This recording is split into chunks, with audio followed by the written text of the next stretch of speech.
ingin memberikan gambaran, setelah kamu wafat banyak penyimpangan di umatmu, sudah layak sebetulnya mereka diadab.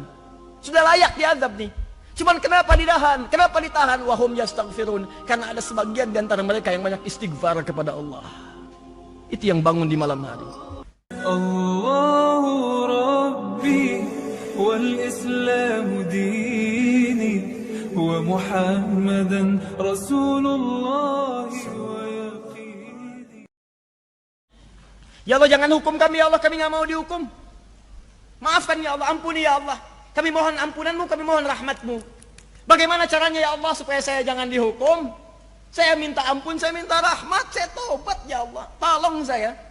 Maka wa nunazzilu minal Qur'an, kami turunkan ayatnya di Quran. Gabungkan semuanya itu minta dengan kalimat. Maka turunlah Al-Baqarah ayat 286 itu. Rabbana la tu'akhidna in nasina aw akhta. Rabbana wa la tahmil 'alaina isran kama hamaltahu 'ala alladhina min Rabbana wa la tuhammilna ma la taqata lana wa'fu afu waghfir ghafir ghafar ghafur warhamna rahmah anta maulana fansurna 'alal qaumil. Allahu akbar. Turun di keheningan malam Anda minta ya Allah. Kalau enggak paham ayatnya, bacakan maknanya. Hamba mohon ya Allah, hamba-hamba yang salah tidak luput dari dosa, tapi ampunanmu lebih luas ya Allah dibandingkan dengan murkamu. Mohon ya Allah, ya Rabb, rahmatak. Para ulama itu kalau dalam kesempatan dia memohon, kalimatnya singkat, Allahumma rahmatak, Allahumma rahmatak, Allahumma rahmatak, Allahumma rahmatak, Allahumma rahmatak, Allahumma rahmatak. Minta. Dan dia bayangkan bapaknya, ibunya, dirinya, istrinya, atau istri suaminya, anak-anaknya. Minta. Dan setelah dia salat tahajud menjelang kepada fajar, dia mohon kepada Allah. Itu yang disebut oleh Quran surah ke-51 ayat 18, kebiasaan istighfar dia. Wabil ashari hum yastaghfirun, istighfar. Astaghfirullah, astaghfirullah, astaghfirullah. Rabbana zalamna anfusana wa illam taghfir lana wa tarhamna lanakunanna minal khasirin. Allahumma rahmatak ya Rabb, Allahumma rahmatak, Allahumma rahmatak. Rabbana la tu'akhidna in nasina wa akhtana. Rabbana wa la tahmil 'alaina isran kama hamaltahu 'alal ladzina min qablina. Rabbana wa la tuhammilna ma la taqata lana bihi wa'fu 'anna waghfir lana warhamna anta maulana. Anta maulana. Kau Tuhan kami ya Allah. Kalau Tuhan saja tidak mengampuni kami, lantas kepada siapa lagi yang mesti minta ampun?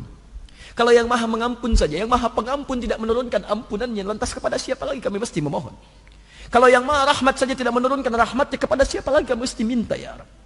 Anda mintakan sujud. Anda minta untuk teman-teman Anda sekitaran. Kalau Anda merasa baik, minta saudara yang baik. Minta yang jauh, tetangga dekat, tetangga jauh, di Palu, di Lombok, seluruh kisaran Nusantara, Indonesia, belahan dunia, mohonkan. Sepanjang ada orang-orang beristighfar, maka itu bisa menahan azab Allah Subhanahu wa taala. Wa ma kana Allahu liyu'adzibahum wa anta fihim. Wa ma kana Allahu yu'adzibahum wa anta fihim. Tapi yang paling menarik, wa ma kana Allahu mu'adzibahum wa hum yastaghfirun. Allah enggak akan mungkin menghadap umatmu ya Muhammad SAW, sepanjang engkau ada bersama mereka. Wa anta fihim. Jadi kalau nabinya masih ada, umatnya enggak akan diadab. Tapi sekarang bagaimana kalau nabinya enggak ada? Wa ma kana Allahu mu'adzibahum. Kenapa kalimat kata kerja itu berubah jadi kata benda, isim fa'il, pelaku. Yang pertama, wa ma kana Allahu liyu'adzibahum, pakai kata kerja. Saya nggak akan mungkin mengazab mereka ya Muhammad sepanjang engkau masih ada dengan mereka. Kata kerja. Kenapa ada menggunakan kata kerja di situ? Karena pekerjaan umat Muhammad SAW dulu ketika nabinya ada, masuk Islam mereka, jarang yang bermaksiat itu jarang. Semuanya taat. Tapi ketika berubah kalimatnya setelah nabinya wafat, menggunakan isim fa'il mu'adzibahum pakai mim. Kenapa berubah pakai mim? Isim fa'il tuh. Isim fa'il itu langsung memberi pelaku. Ingin memberikan gambaran, setelah kamu wafat banyak penyimpangan di umatmu, sudah layak sebetulnya mereka diadab. Sudah layak diadab nih. Cuman kenapa ditahan? Kenapa ditahan? Wahum yastaghfirun. Karena ada sebagian di antara mereka yang banyak istighfar kepada Allah. Itu yang bangun di malam hari. Mungkin antum tuh belum dihukum, bukan karena antum nggak salah. Ada tetangga antum yang malam-malam istighfar, bangun tahajud. Dia mohon ampunan kepada Allah. Dan kenapa Anda tidak menjadi pelakunya? Bangun malam istighfar, minta ampun. Walaupun menjelang fajar cuma 5 menit, 3 menit, duduk aja, nggak usah ketahuan orang lain. Minta. Astagfirullah, astagfirullah, warahmatullah, warahmatullah. Jadi kalau ampunan sudah diturunkan, keberkahan datang teman-teman. Datang, minimal cinta Allah datang. Innallaha yuhibbut tawwabin, Allah cinta pada orang taubat. Ya, ini lihat sini nih, ini gelas nih. Isinya air. Ini kalau kotor, ditutup nih, nggak bisa masuk apapun. Saya sering contohkan ini, nggak bisa masuk apapun. Ini hidayah mau masuk susah. Anda mau buka, kalau sudah buka, Anda kosongkan dulu ini, tutup, buka sekat maksiatnya, buka begini, keluarkan kotorannya dengan istighfar. Begitu Anda keluarkan kosong, kalau kosong diisi apa aja gampang. Maka sholat jadi gampang, baca Quran jadi gampang, sedekah jadi gampang, semua jadi gampang. Kalau sudah gampang maka sudah, dekatlah Anda dengan Allah Subhanahu wa Ta'ala. Maka ini tawaran yang kedua. Ada ayat-ayat Quran yang jadi bimbingan Anda untuk lebih dekat kepada Allah sekaligus menghapuskan dosa-dosa yang pernah dikerjakan. Ingat, tidak ada manusia yang sempurna. Tidak ada manusia yang tidak pernah salah. Kecuali Rasul, Nabi yang sifatnya maksum. Tapi kita yang bukan Nabi dan Rasul pasti pernah berbuat salah. Tapi rahmat Allah memberikan jaminan untuk menghapuskan semua kesalahan itu. Jadi kalau Anda tidak mengambilnya, bukan Allah yang salah, manusianya yang memang tidak ingin berubah jadi lebih baik. Paham sampai sini? Baik.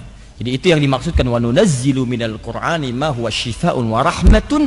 Makna rahmat yang pertama, ampunan dari semua dosa. Maka saya ajak, yo bangun ya malam-malam. Biasanya suka ada yang nginap di sini tuh. Jumat baru pulang pagi. Nanti saya tugaskan imam barusan untuk mengimami malam ini. Ya, untuk bisa sholat dengan beliau nanti malam, ya. Dan bacakan tuh ayat-ayat tobat dengan izin Allah Subhanahu wa Ta'ala. Mudah-mudahan dosa-dosa kita diterima oleh Allah untuk diampuni, Dua, makna rahmat. Makna rahmat. Rahmat itu bisa jadi juga kasih sayang yang mengantarkan hamba pada sebuah solusi. Kasih sayang Allah yang mengantarkan hamba pada sebuah solusi dari masalah yang sedang ia alami. Masya Allah. Dari masalah yang sedang ia alami. Jadi kalau Allah ingin memberikan solusi, jalan keluar bagi seorang hamba untuk mengatasi persoalan yang sedang ia hadapi, itu sebelum diberikan solusi, rahmat dulu diturunkan. Rahmat. Awas. Dalilnya kita ambil Quran surah ke-2 Al-Baqarah ayat 155 sampai 157. 155 itu ujiannya, contohnya. 156 kesabaran dalam menerimanya, 157 rahmat dan solusinya. Ya, kita ambil langsung ayatnya, kita bacakan. Paling kiri sebelah atas. Wala nabluwannakum bisyai'. Dan setiap kalian yang hidup pasti kami akan uji dengan berbagai macam ujian kehidupan. Jadi hukum kehidupan mengatakan setiap orang hidup pasti akan bersanding dengan ujian. Ujian ini sifatnya masalah.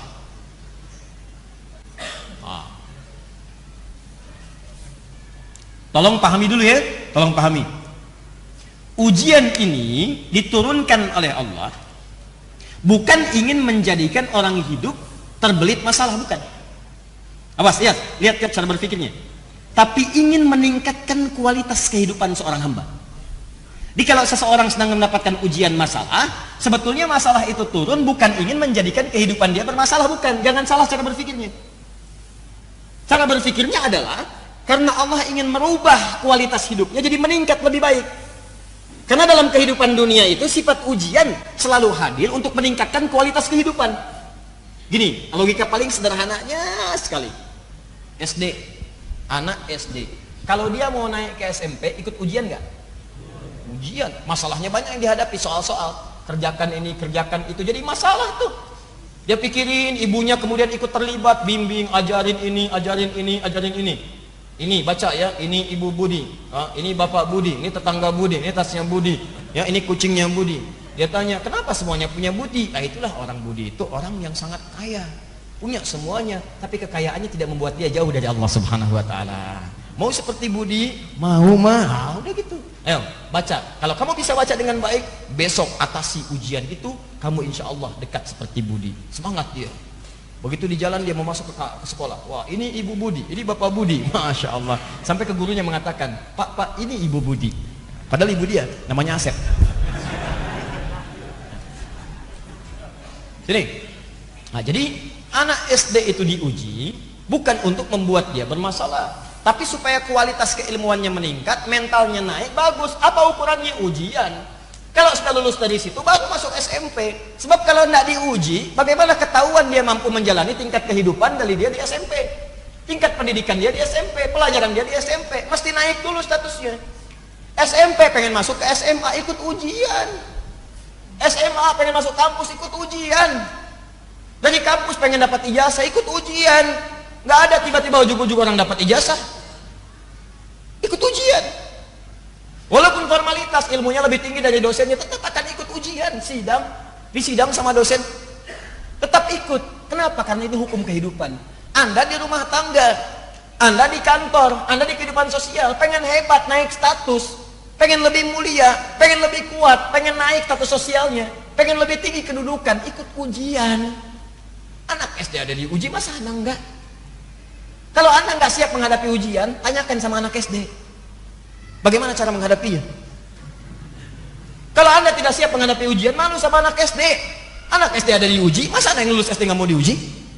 Anak SD aja belum berumah tangga, Anda sudah berumah tangga. Yang belum berumah tangga, lulus ujian. Masa ada yang berumah tangga nggak mau diuji? Ini siapa? Halo? Nah, itu ya. Apakah jomblo diuji? Diuji. Sama aja. Ada ujian persaingan, ada ujian macam-macam, kan? Ya, nanti kita bahas lain waktu. Jomblo syariah, jomblo sengketa, jomblo fisabilillah. Ya. Nah, sini. Sekarang jadi itu cara mengatasinya ya. Cara memahaminya kalau sedang dapat ujian, berarti ingat. Pertama kali yang harus Anda yakinkan pada jiwa, kalau prinsip Quran ini dipakai, Anda akan nikmat dalam menghadapi ujian.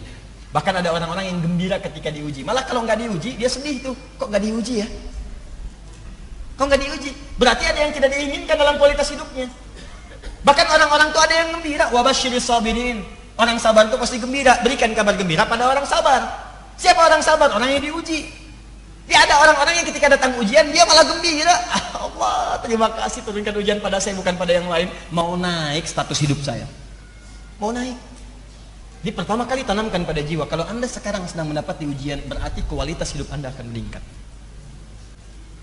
Masya Allah, naik Anda di hadapan Allah Subhanahu Wa Taala. Yang kedua, pahami betul ya, pahami ini. Jadi kalau cara memandang kita seperti ini, kita akan lebih tenang dan lebih siap menghadapi berbagai ujian. Kedua, ingat baik-baik kalimat ini. Ini kalimat Quran. Allah tidak akan pernah menguji seseorang di luar batas kemampuannya. Ujian itu selalu menggunakan di Quran kalimatnya sama dengan pertama sesuai dengan kemampuan. Di ujian itu berbanding lurus dengan kemampuan. Orang yang tidak mampu mengatasi ujian gak akan diuji. Demi Allah saya katakan, ada ujian yang diberikan kepada Anda, bukan pada saya. Itu Allah memandang Anda yang sanggup. Saya nggak mampu. Saya mah apa tuh? Ya, Anda yang mampu. Makanya nggak dititipkan kepada saya. Jadi Anda nggak usah mengeluh. Anda mestinya bangga. Karena kaidah mengatakan dalam Al-Quran ayatnya jelas, la yukallifullahu nafsan illa. Nggak akan pernah Allah menguji seseorang di luar batas kemampuannya. Jadi kalau Anda merasakan ujian berat sekali, ya Allah, kenapa mesti saya? Why me? Kata Allah, why not? Kenapa tidak? Kamu yang mampu, Adi Hidayat nggak mampu, makanya nggak saya titipkan ujian pada Adi Hidayat. Cuman kamu yang mampu. Di Anda dipercaya oleh Allah, kenapa Anda nggak yakin pada diri sendiri? Makanya ketika ada ujian seperti itu, tanamkan pada diri, alhamdulillah saya yang dipilih. Saya yang dipilih. Tidak orang lain. Pasti ada hikmah bagi saya. Alhamdulillah ya Allah, Engkau percaya pada saya bukan yang lain, karena saya sanggup. Tapi jangan berlebihan. Bikin status. Memang cuma saya yang sanggup, yang lain tidak. Ceklik. Oh. Dah? Jadi kalau sudah seperti itu, hatinya enak. Enak. Kan? Terakhir, ingat. Terakhir cara menyikapinya, ini saya belum ke rahmat nih. Di balik segala ujian, selalu ada solusi. Ingat itu. Inna ma'al usri, setiap ada persoalan sesulit apapun akan ada solusi, bahkan yang semudah, lebih mudah daripada senyuman. Yusra, ringan, gampang. Bahasa psikologinya sederhana. Kalau Anda sedang diuji, langsung katakan pada diri Anda, pasti selesai, pasti beres, nggak mungkin nggak selesai. Itu meringankan beban kita, teman. Begitu Anda sedang punya masalah, katakan pada diri Anda, pasti beres, pasti ada solusinya. Nggak mungkin Allah sayang saya, kualitas saya meningkat, pasti selesai, pasti selesai. Kamu bisa dihidayat, kamu bisa, kamu bisa. Katakan pada diri Anda. Ini sebetulnya kalimat-kalimat Quran, cuma itu maknanya diadopsi, diterapkan di tempat-tempat lain. Bahkan yang nggak beriman pun mengambil kalimat itu. Silahkan cek, mereka katakan kamu bisa, saingi dia, kamu bisa. Dalam olahraga, kita bisa, kamu bisa, ini itu. Dan sebagainya. Orang Jepang tuh banyak mengatakan itu. Dalam permainan pun dia katakan itu. Lu ada benteng Takeshi itu. Wah, mau berlomba menaklukkan Takeshi. Wah, bikin ini, benteng Takeshi. Kamu bisa. Wah, Ustadz hafal. Pernah sekali lah lihat saya itu. Dia selalu menyesuaikan, ada solusi. Dulu kan banyak, nggak seperti sekarang tayangan-tayangan. Saya nggak tahu, kalau dulu cuma sekilas lihat ya. Ada Satya Baja Hitam, ya, Kotaro Minami. Tuh, wah, kan itu RX Bio, RX Robo kan begitu kan? RX Bio yang warna biru, RX Robo warna merah kan? Dan selalu menyesuaikan musuhnya, solusinya ada. Kalau robot jadi Robo. Ya, pedang matahari, tendangan maut. Ya, ada semua tuh. Hafal saya. Melewat segitu. Ya, Son Goku, Son Gohan, Kamehameha, itu lawannya Piccolo, macam-macam. Disesuaikan. Rambut berubah jadi emas, macam-macam. Dulu ada Senseiya gitu kan.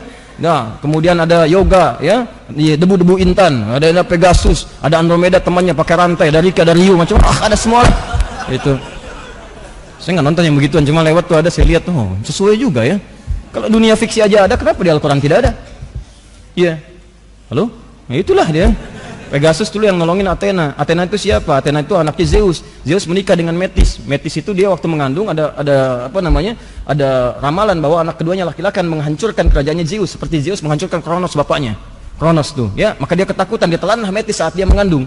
Begitu dia telan, keluarlah kemudian Athena. Athena keluar menggunakan topeng perang. Begitu dibuka saya Athena. Maka dia kemudian muncul jadi dewi yang sangat mahir dalam peperangan. Saya itu melawan musuh-musuhnya, ada Ares, ada macam-macam. Kemudian dia berteman dengan Poseidon, dengan anaknya dan seterusnya. Kemudian dapat ada semuanya lah itu. Ya, itu cuma fiksi. Tapi ada.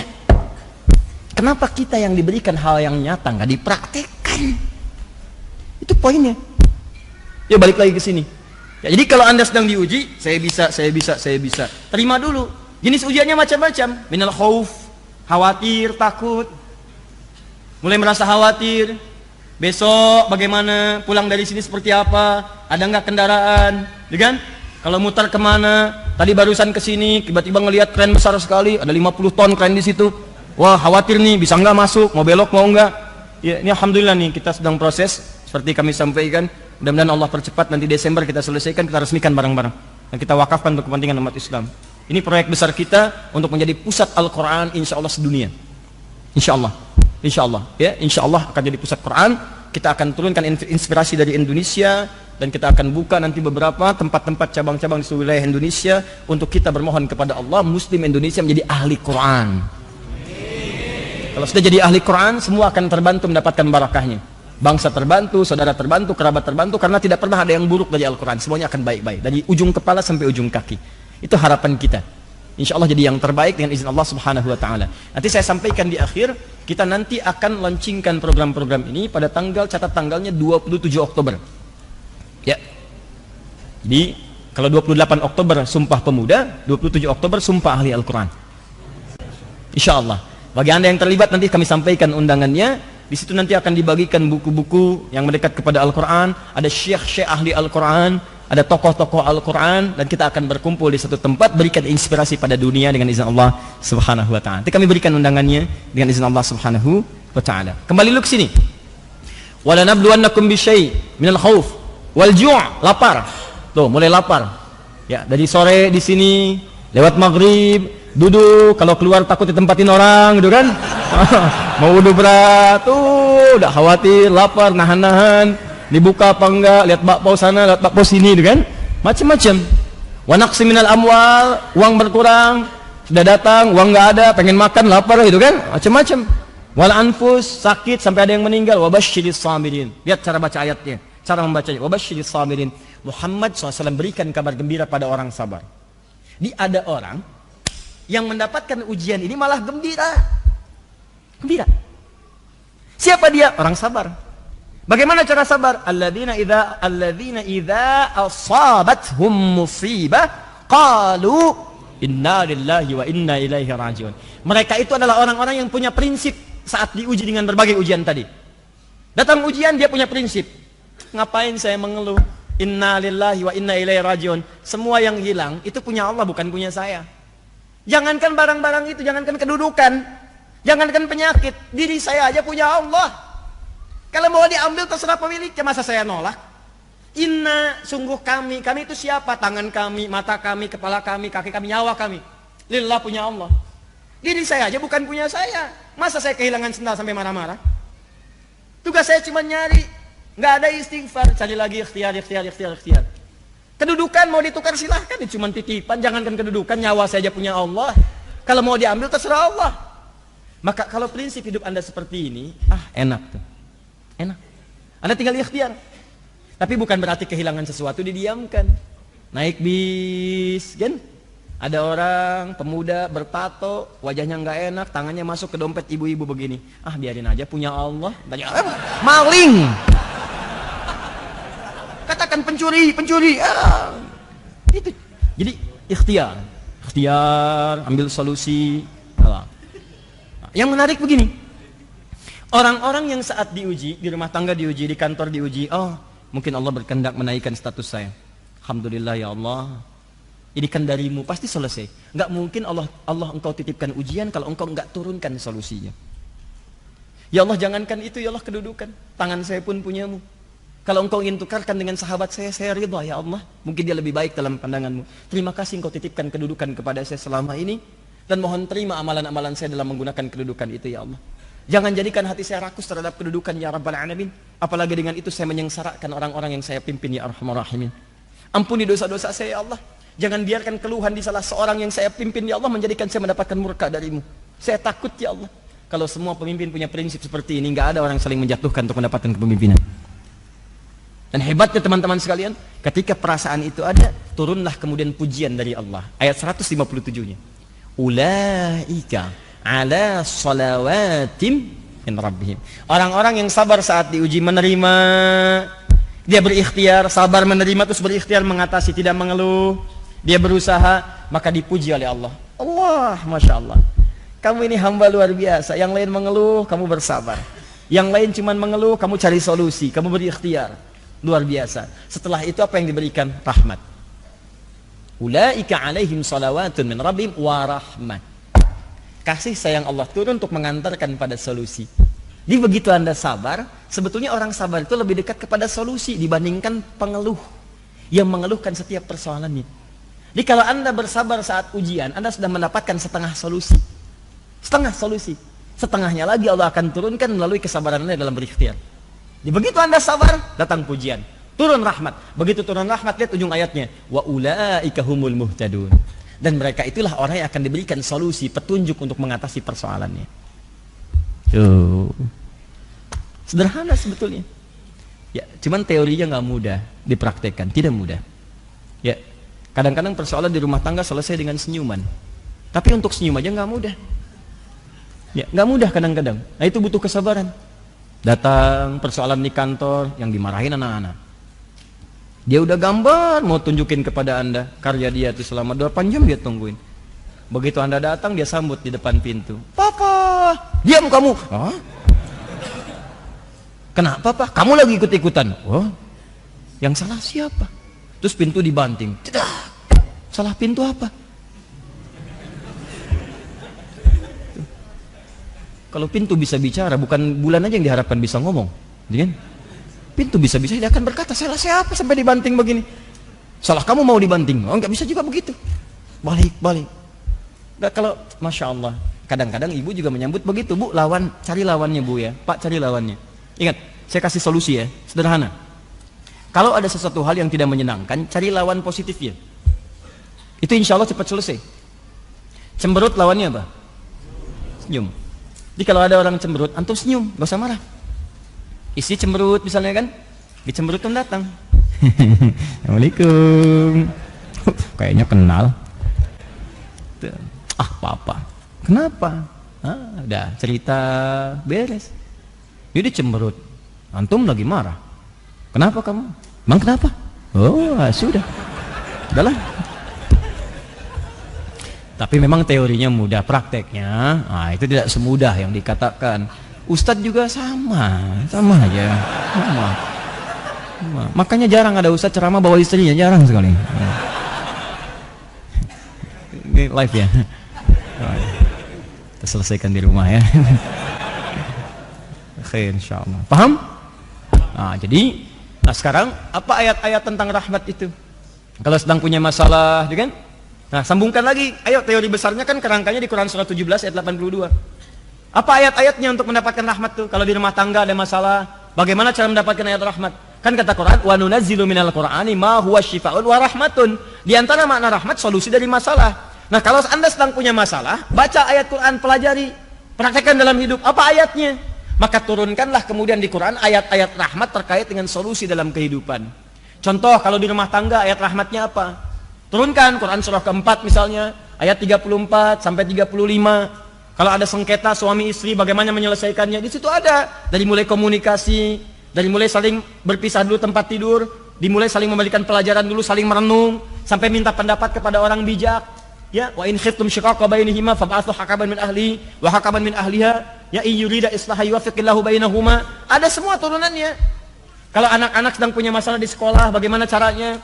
Ya, sulit untuk paham, ya sulit untuk cepat menangkap pelajaran, apa ayatnya? Turunkan lagi. Kalau di kantor ada persoalan, antum diisengin orang, kadang-kadang misalnya kerja keras antum diserobot oleh orang lain, antum ikut tender, yang menang antum, tapi kok proyeknya dibawa orang, apa ayatnya? Ada. Ya, itu luar biasa. Turunkan ayat-ayatnya 1, 2, 3, 4, ada semuanya. Jadi kalau Anda turunkan itu, baca. Habis sholat berdoa. Kan habis sholat itu zikir kan? Zikir. Apa dalilnya? Quran surah keempat ayat 103. Fa idza qadaytumus sholata fadhkurullah. Jika Anda telah tuntas mengerjakan sholat, berzikirlah kepada Allah. Apa di antara makna zikir? Banyak. Istighfar itu zikir. Hadis Muslim nomor hadis 591. Astagfirullah, astagfirullah, astagfirullah. Allahumma antas salam, minkas salam, tabarakta ya dzal jalali wal ikram. Tapi ingat, baca Quran pun zikir, karena Quran disebut dengan zikir. Quran surah 15 ayat ke-9. Inna nahnu nazzalna dzikra. Kami telah turunkan Al-Quran sebagai zikir. Menghafal Quran, mengulang bacaan-bacaan itu zikir. Zikir disebutkan di Quran surah ke-54 ayat 17, ayat 22, ayat 30, ayat 32, ayat ke-40. Zikir. Walaqad yassarnal Qur'ana lidzikri. Kami telah mudahkan Al-Quran sebagai zikir. Ini bukan bacaan biasa. Kenapa setelah Anda selesai salat tidak baca ayat-ayat itu? Jadi kalau itu dibacakan tuntas, Anda di kantor nih, jeda zuhur. Zuhur jeda tuh. Sebelum zuhur punya masalah. Begitu selesai salat, bacakan ayat-ayat Qur'annya, minta sama Allah. Ya Allah, Engkau yang berjanji memudahkan. Engkau yang katakan dalam firman-Mu, ya Allah, yuridullahu bikumul yusra wa la yuridu bikumul usra. Engkau menginginkan kemudahan bukan kesulitan. Engkau yang menjadikan solusi ya Allah dalam setiap kehidupan. Engkau yang katakan inna ma'al usri yusra, inna ma'al usri yusra. Ya Allah, Engkau katakan setelah pekerjaan selesai, lapangkan ya Allah, siapkan dan siapkan untuk selanjutnya. Fa idza faraghta fansab wa ila rabbika farghab. Ya Allah, Engkau yang katakan kepada Rabb kau bertawakal. Saya sekarang bertawakal ya Rabb. Saya telah berikhtiar, saya telah berusaha, saya telah mengatakan menyampaikan apa yang telah Engkau katakan. Saya telah menjalankan apa yang telah Engkau firmankan. Sekarang saya memohon apa yang telah Engkau janjikan. Engkau akan memberikan kemudahan, saya minta kemudahan itu. Engkau akan memberikan solusi, saya minta solusi itu.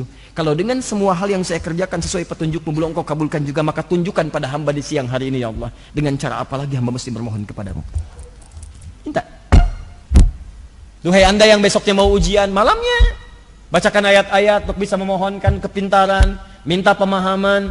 Allahumma ya Allah, Engkau yang memudahkan orang untuk belajar ya Allah. Engkau yang turunkan ilmu, Engkau yang menyebut dirimu dengan Al-Alim. Hamba mendekat kepadamu ya Allah. Dan Engkau janjikan siapa yang mendekat meningkatkan takwa, Engkau tambahkan pengetahuan. Bahkan Engkau ajarkan pengetahuan. Ya Allah, Engkau yang berfirman dalam ayat-Mu ya Allah, wattaqullah wa yu'allimukumullah. Engkau tingkatkan takwa, aku ajarkan pengetahuan. Engkau yang berfirman dalam ayat-Mu ya Allah, wa ma kana al-mu'minuna liyanfiru kaffah falaula nafara min kulli firqatin minhum ta'ifatun liyatafaqahu fid din. Engkau yang firmankan dalam ayat-Mu ya Allah, yarfa'illahu alladhina amanu minkum walladhina utul ilma darajat. Engkau yang firmankan ya Allah, wa ma utitu minal ilmi illa qalila. Ya Allah ya Arab, hamba memohon sebagian dari apa yang Kau janjikan itu. Ajarkan hamba pengetahuan ya Allah. Pahamkan hamba ya Allah. Tingkatkan iman hamba dengan pengetahuan yang telah Engkau tambahkan pada diri hamba ya Allah. Ajarkan dari yang sedikit itu pemahaman ya Rabbal Alamin. Duhai Allah yang menitipkan pada lisan Muhammad sallallahu alaihi wasallam, lisan Rasulmu yang terakhir, yang ketika ia mengajarkan pada keponakannya ya Rabb, pada hambamu Ibnu Abbas ya Allah, dengan kalimat Allahumma faqihhu fid din wa 'allimhu ta'wil. Ya Allah, mohon lekatkan kalimat itu pada diri hamba ya Rabbal Alamin. Pahamkan hamba ya Allah. Mudahkan hamba dalam mengatasi ujian-ujian pengetahuan. Datang tuh, minta. Ada semua. Diturunkan ayatnya. Turunkan. Bikin. Anda punya masalah apa? Makanya setiap persoalan-persoalan itu diidentifikasi. Sebelum sholat dilihat, nanti cari ayat yang sesuai. Minta, keluarkan ayat itu yang dimaksud wa nunazzilu minal qur'ani ma huwa syifaa'un wa rahmatun. Ayat-ayat rahmat turunkan. Jadi kan yang dibaca itu aja. Qul a'udzu birabbin nas, qul a'udzu birabbin nas, malikin nas, ilahin nas, min syarri waswasil khannas alladzi yuwaswisu fi sudurin nas minal jinnati wan nas. Ya sudah, mimpi ketemu jin, jalan di jalan ikutin jin dan sebagainya.